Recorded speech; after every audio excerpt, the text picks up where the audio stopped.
Jafet ni mtoto wangu wa kwanza, anaitwa Jafet Wilson Sailizi. Alizaliwa huko Bukoba Kanyiko. Jafet kuzaliwa kwake, alizaliwa akili zake zilikuwa kama kidogo, hajiwezi ile kuongea sana. Kwa hiyo ndo alikuwa kwa staili hiyo, anavyoongea anaweza machache, sio yote ya kujifafanua.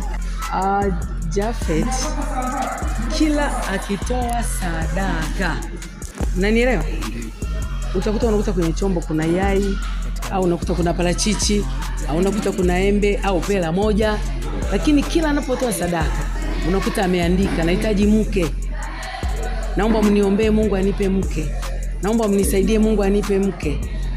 Mpaka siku moja nikamwambia mchungaji, wewe ndio mchungaji, mimi ni mchungaji tu, lakini hizo sadaka zake tunazipokea, saa zingine analeta hata mikaa miwili, lakini mle kuna karatasi, mimi naitwa Jafet, nahitaji kuoa, naitwa Jafet, nahitaji kuoa. Hilo limekuwa ni hitaji lake la miaka takriban 10 kama nilivyosema, lakini sasa Mungu akatusaidia kwa upande huo, tukampata mwanamke ambaye na yeye ni aina hiyo hiyo, lakini na yeye anataka mume. Wazungu wanasema ni coincidence moja nzuri sana. Siku moja siwezi kujua ilikuwaje, niseme ni Mungu tu. Yaani kwa ajili ya zile sadaka na vile vikaratasi, nikasikia moyo unaniuma sana. Nikasema hapana, wacha tu nisimame kanisani, niwaambie watu tumtafutie huyo mtu mwanamke. Kwa sababu ina maana kama anataka mke, huku chini ni mzima. Unaona, tunaona kama huko ana akili yuko, lakini ni mzima. Kamuuliza Jafet, unaweza kukaa na mwanamke? Ndio. Haya sawa, tuende kazi. Nikatangaza kanisani. Mama wa kwanza ambaye nilisema labda nimuite, ile ninasimama tu kuongea juu ya Jafet, tukamuita mbele, tukamwombea ili Mungu amsaidie, tusaidiane kanisa ili apate mwanamke. Lakini kila mmoja alicheka, aliona kama haiwezekani. Yaani hakuna kitu cha namna hiyo. Nani atamuoa? Atamuoa nani? Nani atamuoa Jafet? Kila mtu alikuwa hataki. Nikasema jamani, hamwezi kupata mtu tukamuoa, kuna kijana wangu hapa yuko ovyo ovyo tu. Akasema kweli. Kuna dada mmoja huyu nilikuwa namjua, kwa sababu mimi nilikuwa nasali pale. Kule mwanamke fulani hivi na hivi yupo. Akasema yupo. Yule binti akaniambia tena nilikuwa naye sasa hivi hapa analia, ameshampata mchungaji Simoni, anamwambia hivi wewe unavyolala na mke wako unajisikiaje? Na mimi nataka kuolewa. Naona vitu vinavyoungana hapa. Basi tukaanza process. Mchungaji tukamwambia, akasema huyu mwanamume yuko wapi? Mlete hata leo. Tukamwambia yupo kanisani. Siku moja tukawaita, tukawakutanisha na mchungaji wa hapa, wakakubaliana, basi tukaanza process. Sasa tulichofanya kama kanisa nikawashirikisha kanisa, wamejishughulisha sana, wamemlipia mahari. Wamempangishia nyumba mwaka mzima. Zawadi kama mlivyoona, magodoro, vyombo vyote. Kwa hiyo anaenda kuanza kama tajiri fulani. Kisaikolojia atakuwa amejengeka sana. Walilia sana siku hiyo. Na leo umemwona analia sana. Alitoa 1,500,000. Anasema siku Jafet akipata mke, natoa 1,500,000. Watu hawakuamini. Nikasikia mchungaji, mimi nitatoa shela, mwingine nitatoa kiatu. Mambo yakaenda, mwingine nitatoa hiki, mwingine nitatoa hiki. Mwingine nitamlipia chumba mwaka mzima. Sasa sijui kama walikuwa wanaona kama ni kitu hakiwezekani. Hata mimi mwenyewe niliona kitu hakiwezekani. Mimi kama mtu ambaye nimeishi na Jafet kwa miaka mingi, niliwiwa sana kusikia Jafet anahitaji kuwa na mke.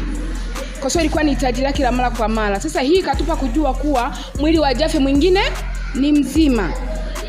Tukatengeneza mchakato, mazungumzo ya hapa na pale. Mimi kama mtu wa karibu, nilisimama kwa nafasi yangu, nilifanya kilichowezekana ili Jafet aweze kusimama, atimize ahadi ya Mungu. Kupitia hicho nimemwona Mungu sana. Na msione hapa nilipata ile furaha ya maumivu, lakini ni furaha. Ni namna gani tumesimama na Jafet mpaka kufikia hatua hii. Sikuona mimi, sikuona ni nani, ila nimemwona ni Mungu amefanya. Hicho kitu kilichonipa maumivu ya kuona furaha, nikalia mbele za watu. Nashukuru sana kuja siku ya leo, harusi yangu kupata binti Dorcas. Mungu abariki. Nasikia vizuri. Nashukuru baba kwa kuniombea. Siku nyingi nataka nioe. leo nimpata rafiki yangu. Natamani kwenda kuishi maisha mazuri ya kumpendeza Mungu. Nitamtunza mume wangu na kumlinda na kumwombea kwa Mungu amtetee.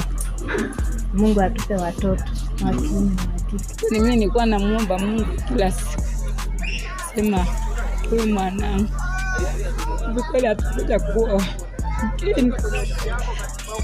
Nikawa namuomba sana Mungu nisaidie mwanangu huyu mmoja, angalau na wewe unione.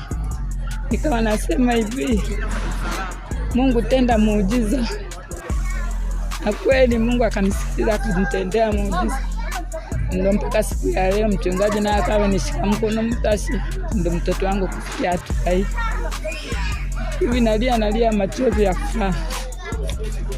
Kwa hiyo watu hawa wasiwatupe, wasiwafukuze, wasiwanyanyapae, waishi nao kwa akili kama walivyo. Mungu ndiye ana uwezo wa kila kitu. Wengi wa hivyo, tuna watu wengi wa hivyo, lakini tusiwatelekeze. Sawa? Nakumbuka kuna mwaka fulani nilikuwa naishi Mbeya, kuna mlemavu mmoja alimbaka mtu kaenda kufagia akambaka. Na ni mlemavu, yani hawezi hata kutembea. Naona kumbe wakati mwingine tunaona kama kawaida, lakini natakiwa tuwafuatilie, tujue kwamba huyu ni mtu mlemavu wa akili tu au na viungo vyote. Mwanadamu mwenye uhai, mwenye pumzi, usimkatie tamaa. Kuna ahadi Mungu anayoipanga juu yake na lazima itimie.